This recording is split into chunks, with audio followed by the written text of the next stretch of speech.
गन्ना सेहत के लिए काफी लाभदायक होता है। वहीं गन्ने की खेती कर किसान अच्छा मुनाफा कमा सकते हैं।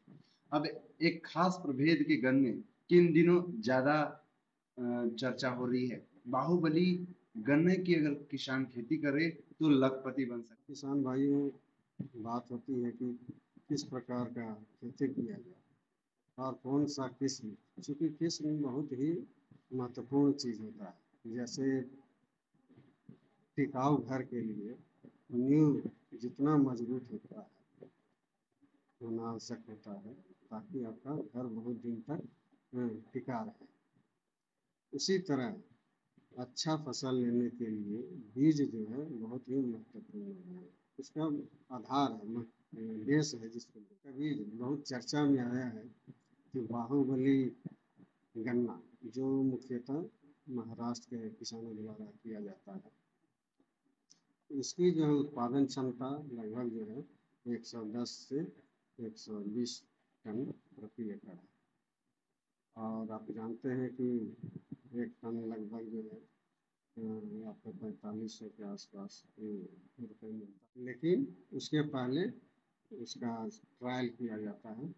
जो हमारे यहाँ बहुत सारा जो बाहर का बीज रहता है, तो जैसे हमारे क्षेत्रीय अनुसंधान केंद्र में गेहूँ का हो या धान का हो या दूसरी फसल जो होती है, गन्ना का अभी तो हमारे यहाँ प्रयोग नहीं होता है, लेकिन उसका हम लोग जो है जितनी वैरायटी रहती है 12-12, 14-14 एक एक फसल का, तो उसमें यह देखा जाता है कि इस एरिया के लिए कौन सा सबसे ज़्यादा उपयुक्त है।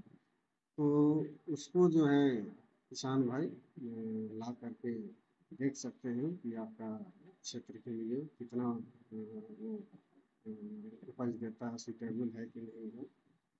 और यदि सही में जो महाराष्ट्र के जो किसान उपज ले रहे हैं, उससे आमदनी कमा रहे हैं, तो एक एक तरह से जो है जिस एरिया में, जैसे यहाँ जटला हो गया या बाकी तरफ कुछ एरिया है, किसान जो है गन्ना की खेती करते हैं, तो बहुत ही क्रांतिकारी कदम होगा यदि बाहुबली गन्ने की बात हम लोग करें, जिसको हम लोग जो है उसका जो नंबर आता है 8603, वहाँ लोकल में बाहुबली नाम दिया गया। बाहुबली इसलिए नाम दिया गया है कि एक ईख का जो है वजन लगभग जो है 5 किलो होता है। तो नाम जैसा वैसा उसका काम है। और 1 एकड़ में लगभग जो है आपका शुद्ध लाभ, जैसे लगभग 1 लाख 1.25 लाख रुपया आपका 1 एकड़ में खर्च होगा, तो वो कम से कम जो है आपका जो खर्चा काट करके 2.5 से 3 लाख रुपया आमदनी उससे प्राप्त से है कि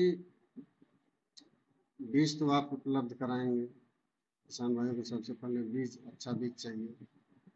और जब हम लोग उसका बुआई करते हैं, तो लगभग जो है 1 फुट कह सकते हैं उसकी गहराई रखते हैं। उसके बाद जो है उसको जो हम लोग 1 फुट गहरा करते हैं, उसमें हॉरिजॉन्टल यानी क्षैतिज रूप से उसको खड़ा नहीं गाड़ते हैं, बिछा देते हैं, रख देते हैं। जैसे लेटा हुआ आदमी रहता है, उसी तरह से उसको बीज को काट करके लेटा देते हैं। और लेकिन उसका शर्त यह है कि जो आँख रहता है, अब जिसको बड कहते हैं, देखिएगा किसान भाई कि जब ईख आप देखिएगा तो उसमें बीच बीच में उभार रहता है। जो गिरा गिरा रहता है उसमें कहीं देखिएगा कि उभार रहता है, उसको बड बोलते हैं, हिंदी में आँख बोलते हैं। तो वो आँख जिसमें रहेगा वही बीज आपका पहला, जो आप फिर मिट्टी से आप ढकेंगे और फिर जब उसमें पटवन करेंगे जर्मिनेशन के लिए, तो अंकुरित होकर के वो इससे पत्तियाँ निकलेगी।